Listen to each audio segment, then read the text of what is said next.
دانت نکالا جاتا ہے لیکن اسے دوبارہ لگانے کا ذکر میں نے کبھی نہیں سنا۔ مصنوعی تو لگتے ہیں، ابے وہ مصنوعی ہوتے ہیں، اتنے بھی مصنوعی نہیں ہوتے۔ میں نے خود بھینس کے دانت گھس کر انسانوں کو لگاتے دیکھا ہے، یہ تو میں نے بھی دیکھا ہے۔ تب انسان کے دانت بھی تو کسی کو لگ سکتے ہیں، جیسے لوگوں کے گردے، پھیپھڑے، دل، جگر اور دوسرے اعضائے رئیسہ اور غیر رئیسہ دوسروں کو لگ سکتے ہیں۔ راجا نے پتے کی بات کی تھی۔ واقعی جب دوسرے اعضاء لگ سکتے تھے تو ایک انسان کا دانت کسی دوسرے انسان کو کیوں نہیں لگ سکتا تھا؟ آخر مصنوعی دانت بھی تو لگتے تھے، تو اصل دانت لگنے میں کیا قباحت تھی؟ جبکہ میری معلومات کے مطابق دانت میں جان نہیں ہوتی ہے، یعنی جسم اسے رد بھی نہیں کرتا۔ میں نے راجا کی طرف دیکھا۔ تیرا مطلب ہے کہ اس نے تیرا ایک اضافی دانت نکال لیا کسی دوسرے کے لیے جو ٹھیک تھا؟ اس نے سر ہلایا۔ ظاہر ہے خراب دانت تو کسی کو لگ نہیں سکتا، ورنہ میرے منہ میں نہ لگا رہتا۔ اسی لیے اس نے فیس نہیں لی اور اپنی طرف سے آئس کریم بھی کھلائی تھی۔ فرض کر اس نے ایسا کیا ہے، تب بھی ہم اس کا کیا بگاڑ سکتے ہیں؟ تیرا دانت اگر کسی اور کی بتیسی میں فٹ ہو گیا ہوگا تو اسے واپس کیسے حاصل کریں گے؟ اتنی جلدی تو نہیں ہوا ہوگا، راجا نے امید سے کہا۔ جلیل کچھ کر، مجھے میرا دانت ہر صورت واپس چاہیے۔ چھوڑ راجا، جانے والی چیز گئی، اور اگر تجھے واپس مل بھی جائے تو کچھ عرصے بعد تجھ میں دال چاول چبانے کی سکت نہیں رہے گی۔ دانت کا کیا کرے گا؟ اس پر راجا نے مردانہ دانتوں کے کچھ ناقابل بیان استعمال پر روشنی ڈالی۔ میں نے ہاتھ اٹھا کر کہا، بس ٹھیک ہے، میں سمجھ گیا۔ تب تو میرے ساتھ چل رہا ہے؟ راجا خوش ہو گیا۔ پھر اس نے اپنی پتلون کی جیب سے لوہے کی فٹ پر لمبی راڈ نکالی۔ یہ میں اس کے لیے لایا ہوں۔ میں فکرمند ہو گیا۔ دیکھ راجا، میں تشدد کے خلاف ہوں۔ وہ شرافت سے کہاں مانے گا؟ راجا نے راڈ لہرائی۔ دیکھنا میں اس سے کیسا کام لیتا ہوں۔ وہ اپنے باپ کے ڈھانچے سے دانت نکال کر میرے منہ میں فٹ کرے گا۔ پہلے مل تو جائے، میں نے کہا، اور ہم نے اس گلی کی طرف مارچ شروع کر دی۔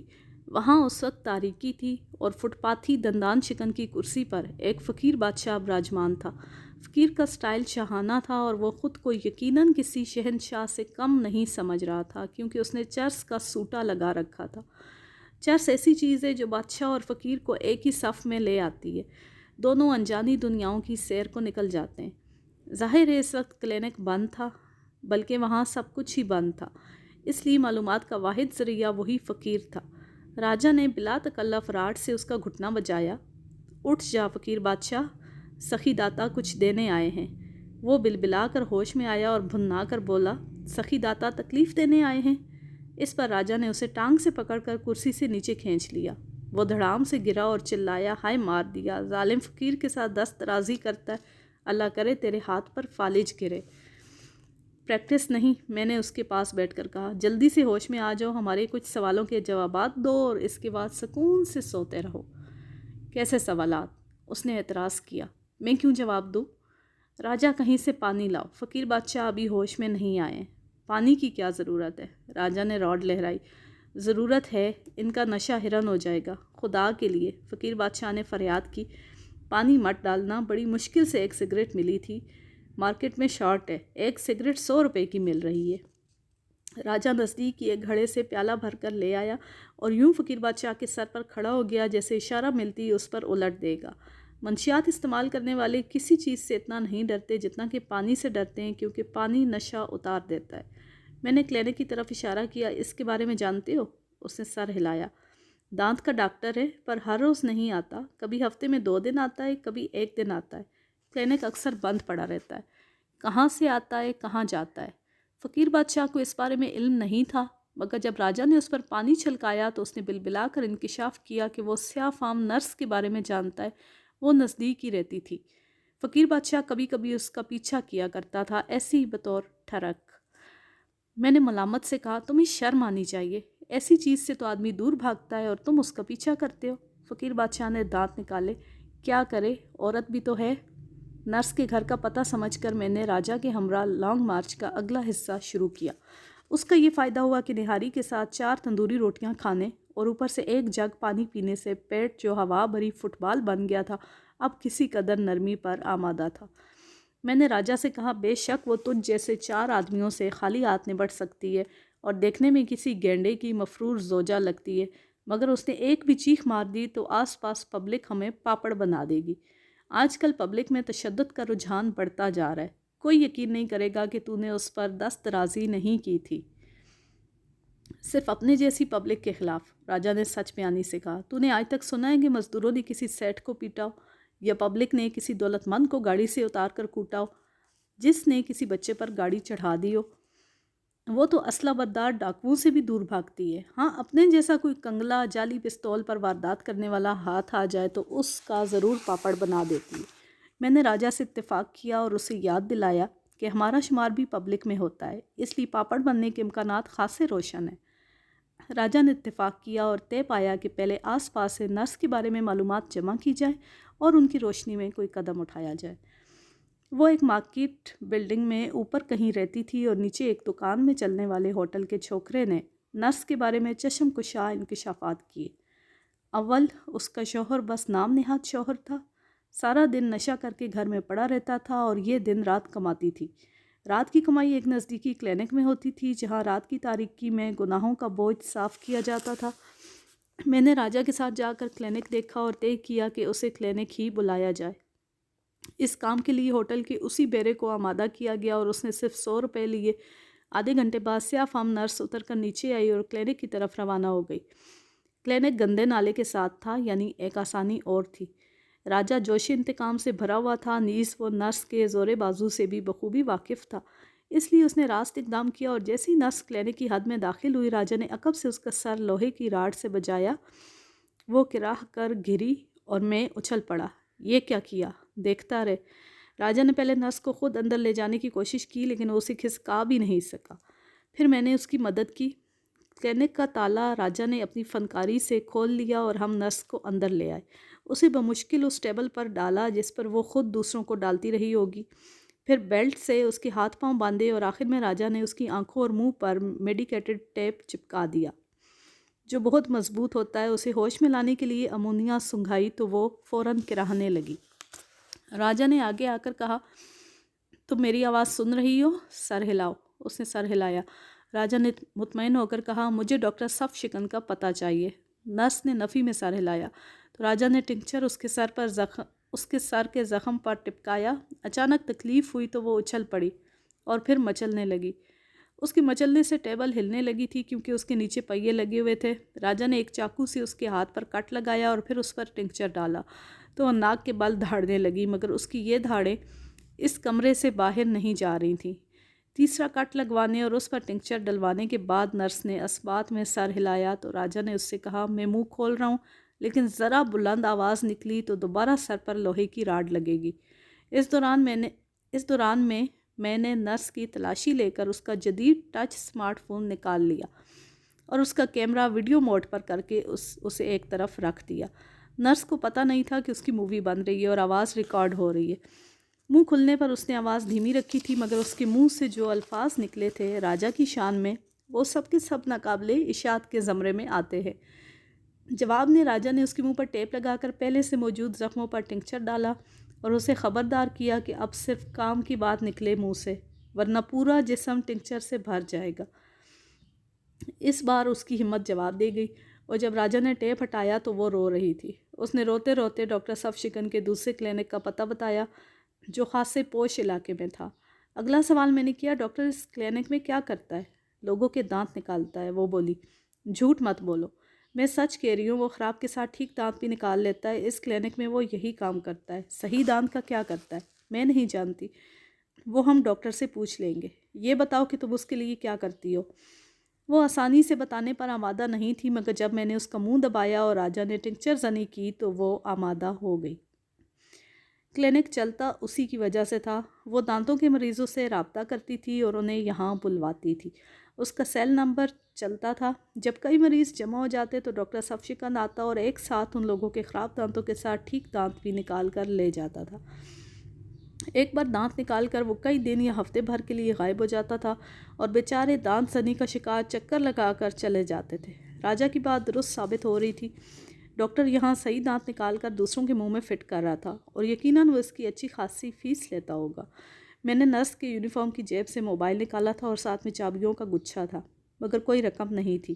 مگر جب راجا نے جامع تلاشی لی تو اس کے خفیہ والیٹ سے رقم بھی برآمد ہو گئی۔ یہ نوٹوں کا لپٹا ہوا رول تھا جس میں خاصی رقم تھی۔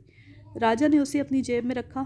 اس کے منہ پر وہ پہلے ٹیپ لگا چکا تھا۔ وہ مچل رہی تھی مگر کچھ کر نہیں سکتی تھی۔ ہم باہر آئے اور میں نے راجا سے کہا اب کیا کرنا ہے؟ ڈاکٹر کے کلینک چلنا ہے، اس نے کہا۔ وہ اس وقت کلینک پر نہیں ہوگا، تب اسے وہیں بلا لیتے ہیں، راجا نے کہا۔ میں نرس کے پھٹے بانس جیسی آواز کی نقل اتار سکتا ہوں۔ ہاں، کیونکہ تیری اپنی آواز بھی کچھ ایسی ہی ہے، میں نے تائید کی تو راجا نے گھورا اور نرس کے موبائل کا مطالبہ کیا۔ میں نے اس شرط پر دیا کہ وہ واپس کر دے گا۔ راجا نے سر ہلایا اور موبائل میں موجود ڈاکٹر صف شکن کا نمبر نکال کر نرس کی ایسی آواز نکالی کہ میں دنگ رہ گیا۔ زندگی میں پہلی بار مجھے احساس ہوا کہ راجا اداکاری کر سکتا تھا۔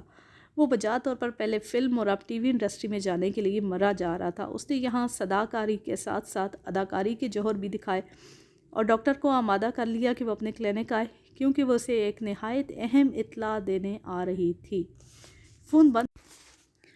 فون بند کر کے راجا نے مسرت سے کہا وہ آ رہا ہے، کاش کہ تیرے پاس بائک ہوتی۔ بائک کساد بازاری کی نظر ہو گئی تھی اور میں ایک بار پھر وہی پیدل جلیل تھا۔ بہرحال ایک رکشے نے ہمیں تقریباً راکٹ کی رفتار سے ڈاکٹر صف شکن کے کلینک پہنچا دیا اور رات کے وقت تنگ کرنے کا ہرجانہ لے کر پھٹے سائلنسر سے 101 توپوں کی اسلامی دیتا ہوا روانہ ہو گیا۔ اس کے جانے کے کچھ دیر بعد بھی کانوں میں اس کا شور گونجتا رہا۔ ڈاکٹر کا کلینک ایک عالیشان اپارٹمنٹ کے گراؤنڈ اور فرنٹ والے فلیٹ میں تھا اور اس میں آمد و رفت کا راستہ بھی الگ تھا۔ بند گیٹ سے ظاہر تھا کہ ڈاکٹر ابھی تک نہیں پہنچا تھا۔ میں نے راجا سے پوچھا اب اس کے ساتھ کیا سلوک کرنا ہے؟ وہی نرس والا؟ بالکل، راجا نے پرعزم انداز میں راڈ لہرائی۔ آج یہ دوسرا سر پھاڑے گی۔ بیٹے، تیرا دانت واپس اسی نے لگانا ہے، ایسا نہ ہو کہ خود اس کے ساتھ کیس ہو جائے، تیری ضرب کلیم اسے مجذوب کر دے۔ راجا فکر مند ہو گیا۔ تو ٹھیک کہہ رہا ہے، یہ راڈ میرے حوالے کر دے، میں نے کہا تو راجا نے راڈ مجھے تھما دی۔ اب میں نے اسے بتایا کہ اسے کیا کرنا تھا۔ اسے سمجھا کر میں خود پاس لگی ایک پھولدار بیل کے پیچھے روپوش ہو گیا۔ وہاں خوشبو تو تھی مگر ساتھ ہی مچھر اور دیگر حشرات الارض بھی بہت تھے۔ وہ سب کاٹنے کے ساتھ ساتھ کلاسیکی راگ بھی الاپ رہے تھے۔ یہ خاصے صبر آزما مراحل تھے اور میں دبکے رہنے پر مجبور تھا۔ راجا مزے سے فٹ پاتھ پر ہوا خوری کر رہا تھا۔ ڈاکٹر بہت دیر سے آیا۔ اس وقت تک مچھر اور دوسرے خون آشام کیڑے میرا کوئی 1 لیٹر خون پی چکے تھے۔ میں مسلسل حالت جنگ میں تھا۔ راجا مایوس ہو کر وہیں فٹ پاتھ پر لیٹ گیا تھا، اس لیے ہمیں ڈاکٹر کی آمد کا ذرا دیر سے پتہ چلا۔ اس کی بے آواز کار رکی اور اس سے اتر کر ڈاکٹر کلینک کی طرف بڑھا۔ راجا اٹھ کر اس کے پیچھے لپکا۔ ڈاکٹر، معاف کرو بابا، اس نے رکھائی سے کہا، آدھی رات کو بخش دیا کرو۔ اگر راجا کے پاس راڈ ہوتی تو وہ یقیناً ڈاکٹر کے مجذوب ہونے کی پرواہ کیے بغیر اس کے سر پر آزماتا۔ اس سے پہلے وہ غصے میں آ کر کام خراب کرتا، میں ان کے عقب میں پہنچ گیا اور راڈ کی نوک ڈاکٹر کے گردے پر لگا کر کہا، آدھی رات کو آنے والے ہی تو نہیں بخشتے، خبردار ہلنا مت ورنہ گولی آر پار ہو جائے گی۔ راجا نے پھرتی سے اس سے چابیاں چھین لی۔ اس نے کلینک کا تالا کھولا اور ہم اندر آئے۔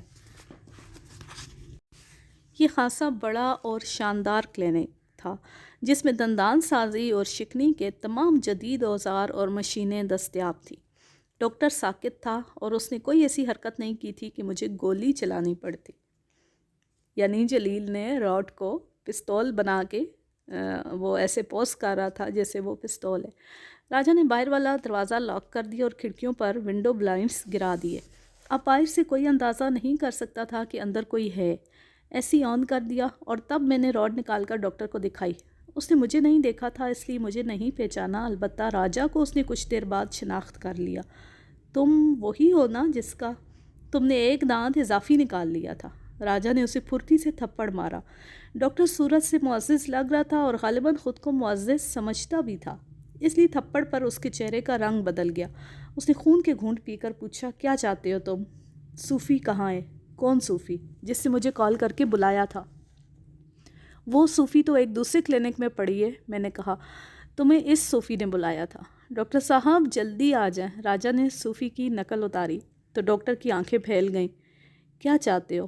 ڈاکٹر کو دھکیل کر ایک کرسی پر بٹھا دیا تھا، پھر راجا نے اسے ٹیپ کی مدد سے کرسی سے باندھا اور یہی ٹیپ اس کی آنکھوں پر لگا دیا۔ میں نے نرس کے موبائل کا کیمرہ آن کر کے ایک طرف رکھ دیا اور ڈاکٹر سے پوچھا، سب سے پہلے تو یہ جاننا چاہتے ہیں کہ یہ کیا چکر ہے؟ ایک طرف تم نے اس غریب سی جگہ کلینک کھولا ہے اور صرف 50 روپے میں لوگوں کے دانت نکال رہے ہو، بلکہ وہ 50 روپے بھی نہیں لیتے۔ راجا نے لقمہ دیا۔ آئس کریم بھی اپنی جیب سے کھلاتے ہو، کیونکہ اس کے بدلے تم مریض کے خراب دانت کے ساتھ ساتھ اس کا ایک بالکل ٹھیک دانت بھی نکال لیتے ہو۔ میں نے کہا، دوسری طرف یہ تمہارا عالی شان کلینک ہے، یہاں تمہاری فیس بھی یقیناً ہزاروں میں ہوگی اور دانتوں کو ہاتھ لگانے کے عوض بھی تم اچھی خاصی رقم وصول کر لیتے ہوگے۔ مجھے تسلیم ہے کہ ایک دانت مجھ سے غلطی سے نکل گیا، یقین کرو یہ صرف غلطی تھی، اس نے گھگھیا کر کہا۔ میں تلافی کے لیے تیار ہوں۔ وہ بھی کرو گے، لیکن پہلے میرے سوالوں کا جواب دو۔ تم نکالے گئے صحیح دانتوں کا کیا کرتے ہو؟ کچھ نہیں، اس نے جھوٹ بولنا چاہا۔ میں نے بتایا نا کہ اس کا دانت غلطی سے نکل گیا تھا۔ یہ اس طرح نہیں مانے گا۔ میں نے راجا کی طرف دیکھا۔ لگتا ہے اس کے ساتھ بھی صوفی والا ٹریٹمنٹ کرنا پڑے گا۔ کلینک میں ٹنکچر کی موجودگی لازمی تھی۔ ایک چھوٹا سا چاقو بھی مل گیا۔ راجا نے پہلا کٹ لگا کر اس پر ٹنکچر چھڑکا تو ڈاکٹر نے ناک سے ایسی چیخ ماری کہ ہم اچھل پڑے۔ راجا نے کہا، اس کی ناک بھی بند کرنا پڑے گی۔ احمق، پھر یہ سانس کیسے لے گا؟ ڈاکٹر صفشکن نام کے برعکس خاصے چھوٹے دل کا تھا۔ دوسرے کٹ پر اس نے ناک سے دھاڑے مار مار کر رونا شروع کر دیا۔ اب وہ زور و شور سے سر ہلا رہا تھا۔ میں نے راجا کو روکا۔ 1 منٹ، شاید یہ مان گیا ہے۔ اتنی جلدی مان گیا؟ راجا نے مایوسی سے کہا، یہ تو اس عورت سے بھی گیا گزرا ہے۔ میں نے اس کے منہ سے ٹیپ اتارا۔ اس نے کراتے ہوئے کہا، بتاتا ہوں، خدا کے لیے اب مزید کچھ مت کرنا۔ ڈاکٹر صفشکن نے کسی قدر تذبذب کے بعد تسلیم کر لیا کہ وہ جان بوجھ کر مریضوں کے اضافی دانت نکالتا تھا۔ یہ دانت وہ اس کلینک میں آنے والے مریضوں کو لگاتا تھا۔ دانت ایک جدید تکنیک سے لگائے جاتے تھے جس میں یہ بغیر جڑ کے ہمیشہ کے لیے بتیسی میں فٹ ہو جاتے تھے۔ کیونکہ دانت اصل ہوتے تھے، اس لیے ڈاکٹر ان کی بہت بھاری قیمت وصول کرتا تھا۔ آپریشن اور دوسرے اخراجات الگ ہوتے تھے۔ میں اور راجا سن کر دنگ رہ گئے کہ وہ ایک دانت کے 1 سے 1.5 لاکھ روپے تک وصول کرتا تھا۔ جن لوگوں کے پاس بے شمار دولت تھی ان کے لیے لاکھ 1.5 لاکھ کچھ نہیں تھے۔ ڈاکٹر غریبوں کے کلینک سے لوگوں کے دانت نکال کر یہاں امراء کے کلینک میں لگاتا تھا اور یقیناً دونوں ہاتھوں سے کما رہا تھا۔ راجا یہ سن کر جذباتی ہو گیا تھا۔ اس نے چیخ کر کہا، او خبیث آدمی، تو نے میرا دانت کتنے میں بیچا ہے؟ ابھی تو نہیں بیچا، وہ رکھا ہوا ہے، اس نے جلدی سے کہا۔ ڈاکٹر، اب تمہاری جاں بخشی کی ایک ہی صورت ہے، میرے دوست کا دانت واپس لگاؤ اور اس کا جو خراب دانت نکالا تھا اس کی جگہ بھی دوسرا دانت لگاؤ، تو ہم خاموشی سے واپس چلے جائیں گے، ورنہ تیرے ساتھ تیرے کلینک کا بھی ملبہ کر جائیں گے۔ راجا نے اسے دھمکی دی۔ ڈاکٹر ڈر گیا مگر وہ دوسرا دانت لگانے کو تیار نہیں تھا۔ وہ میں کہاں سے لاؤں؟ کہیں سے بھی، میں نے کہا۔ یہ آسان کام نہیں ہے، پہلے دانت میچ کرنا پڑتا ہے، پھر جبڑے کا ایکس رے ہوتا ہے، تب کہیں جا کر آپریٹ کر کے میں دانت فکس کرتا ہوں۔ یہاں ایکس رے کیسے کروں؟ مشین تو ہے، میں نے کہا، اور تمہیں ایک آدمی کی مدد کی ضرورت ہوگی تو میں ہوں نا، بس تم اپنا کام کرو۔ ڈاکٹر بادل نخواستہ راضی ہوا۔ میں نے اسے کھولا اور وارننگ دی کہ اس کی کسی غلط حرکت یا چلانے پر میں لوہے کی راڈ استعمال کرنے میں ذرا پس و پیش سے کام نہیں لوں گا۔ نمونے کے طور پر میں نے اس کی میز پر رکھی پلاسٹر آف پیرس کی بنی کھوپڑی توڑ دی جو بتیسی دکھا رہی تھی۔ اس سے زیادہ آسانی سے تمہاری کھوپڑی ٹوٹ جائے گی۔ اگر تم زندہ بچ بھی گئے تو امکان ہے کہ مجذوب ہو جاؤ گے۔ وفات سے زیادہ مجذوب ہونے کے امکان نے اسے سہما دیا اور اس نے یقین دلایا کہ وہ کوئی غلط حرکت نہیں کرے گا۔ اس کے بعد اس نے سب سے پہلے راجا کے جبڑے کا کئی زاویوں سے ایکس رے لیا۔ جب اس نے اس کا رزلٹ نکالا تو میں نے دیکھ کر راجا سے کہا، اس میں بھی تو اتنا ہی منحوس نظر آ رہا ہے جتنا کہ نارمل دکھائی دیتا ہے۔ راجا نے برا منایا اور بولا، تیری شادی کا فوٹو اس سے زیادہ منحوس آئے گا۔ اللہ تیری زبان مبارک کرے۔ میں نے دانت نکالے۔ منحوس ہی صحیح، فوٹو تو آئے۔ ڈاکٹر صفشکن نے صف بندی کی یعنی آپریشن کی تیاری شروع کی اور اپنا خزانہ نکال لایا۔ یہ بہت نفیس سے ایلومینیم کی ٹرے میں سجے ہوئے موتیوں جیسے دانت تھے۔ ان میں راجا کا ذاتی دانت بھی شامل تھا۔ نہ جانے اس پر سے پان گٹکے کے داغ صاف کر دیے گئے تھے۔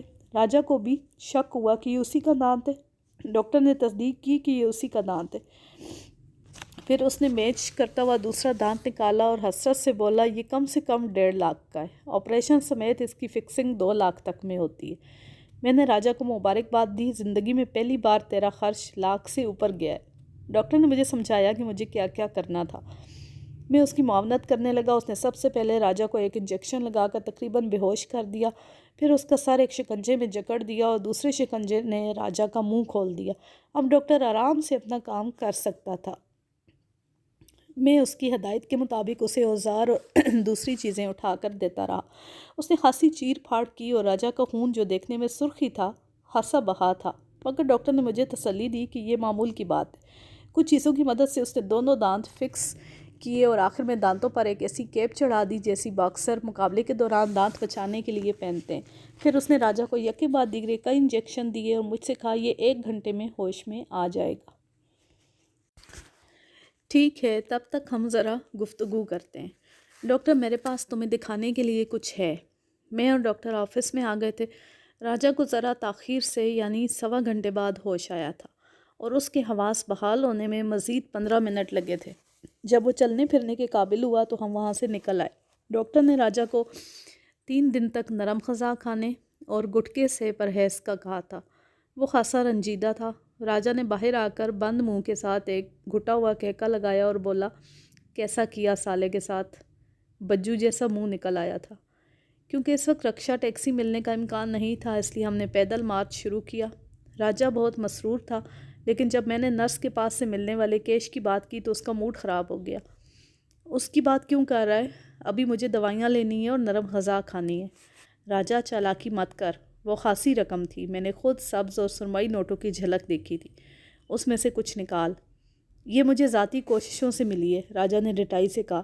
تو نے بھی تو اس کا موبائل نکالا تھا، وہ بھی مہنگا والا ہے۔ موبائل میں واپس کر آیا ہوں، ڈاکٹر اسے دے دے گا۔ تو جانتا ہے میں نے چوری چھوڑ دی ہے۔ یہ بھی تو چوری کا مال ہے، راجہ نے عیاری سے کہا۔ تجھ پر حرام ہے۔ حرام تجھ پر ہے، لیکن اگر تو مجھے دے دے گا تو یہ میرے لیے حلال ہوگا۔ مگر راجہ ہمیشہ کی طرح کمینہ ثابت ہوا تھا۔ رقم آتی ہی اس کی آنکھیں بدل جاتی تھیں۔ میں اس میں سے 1 روپیہ نہیں دوں گا۔ اور تو نے کیا واقعی موبائل اسے دے دیا ہے؟ تیرے خالی سر کی قسم۔ جلیل تو نے کوئی چکر تو نہیں چلایا ہے نا؟ راجہ مشکوک ہو گیا تھا۔ اگر چلایا بھی ہے تو تجھے کیا؟ تو نے ابھی خود طے کر دیا ہے کہ ذاتی طور پر حاصل کیے ہوئے مال میں دوسرے کا کوئی حصہ نہیں ہوتا۔ اس کے بعد راجہ کی ہمت نہیں ہوئی کہ وہ مجھ سے مزید پوچھتا۔ اسے خطرہ تھا کہ میں اپنا حصہ لینے پر نہ تل جاؤں، اس لیے وہ جلدی سے ہاتھ میں لا کر چلا گیا۔ میں نے ٹھنڈی سانس لی۔ بیٹا خوش رہ اپنے خرچے پر، جب تک رہ سکتا ہے۔ اگر راجہ کو پتہ چل جاتا کہ اس وقت میری جیب میں 50,000 روپے ہے تو وہ مجھ سے جوک کی طرح چمٹ جاتا۔ میں نے ڈاکٹر صف شکن کے سامنے صوفی کے موبائل میں ریکارڈ دونوں ویڈیوز رکھی اور اس سے کہا، تمہارے سامنے 2 راستے ہیں۔ ایک تو میں اس ویڈیو کو انٹرنیٹ پر شیئر کر دوں اور ٹی وی چینل کو بھیج دوں۔ خدا کے لیے ایسا مت کرنا، میں برباد ہو جاؤں گا، اس نے کانپ کر کہا۔ دوسری صورت یہ ہے کہ تم مجھ سے یہ موبائل خرید لو۔ ڈاکٹر کے پاس دوسری بات مان لینے کے سوا کوئی چارہ نہیں تھا۔ ہم نزدیکی ATM گئے جہاں ڈاکٹر نے مجھے 50,000 نکال کر دیے اور موبائل لے لیا۔ میں خوش تھا کہ شنوں کا نوٹ خرچ ہونے سے بچ گیا تھا، مگر میں اسے واپس نہیں کر سکتا تھا، ورنہ وہ عیار حسینہ بھانپ چاہتی کہ میرے پاس بڑا مال آیا ہے، تبھی اسے 500 واپس کر رہا ہوں، اور میں ان 50,000 کی شنوں کو بھنک بھی نہیں دینا چاہتا تھا۔ اگلے دن میں سو رہا تھا کیونکہ ابھی میری صبح نہیں ہوئی تھی۔ یہ اور بات ہے کہ اماں ہر 10 منٹ بعد وقت کا اعلان سلواتوں کے ساتھ کرتی تھی۔ تب موبائل نے بیل دی۔ یہ راجہ کی کال تھی اور وہ دھاڑے مار کر رو رہا تھا۔ میں نے پوچھا، کیا ہوا؟ خدا نہ خواستہ تو یتیم تو نہیں ہو گیا؟ اللہ تیری زبان مبارک کرے، راجہ نے زاروں قطار روتے ہوئے کہا۔ پھر کیا ہوا؟ کیوں صبح صبح رو کر نحوست پھیلا رہا ہے؟ کل رات گھر جاتے ہوئے جانی چریا سے سامنا ہو گیا تھا، راجہ نے کہا اور پھر داڑیں مارنے لگا۔ اس سے آگے کی بات سمجھنا زیادہ مشکل نہیں تھا۔ میں نے چشم تصور سے دیکھا کہ جانی چریا نے بلا تکلف ہاتھ چلایا ہوگا اور راجہ ایک بار پھر اپنے دونوں دانتوں سے محروم ہو گیا ہوگا، اور اس بار یہ محرومی ہمیشہ کی تھی۔ راجہ کی اس درد بھری کہانی کے اختتام کے ساتھ اب میں لیتی ہوں آپ سے اجازت۔ جہاں رہیں خوش رہیں، شاد و آباد رہیں، ہنستے مسکراتے رہیں۔ اللہ حافظ، اللہ نگہبان۔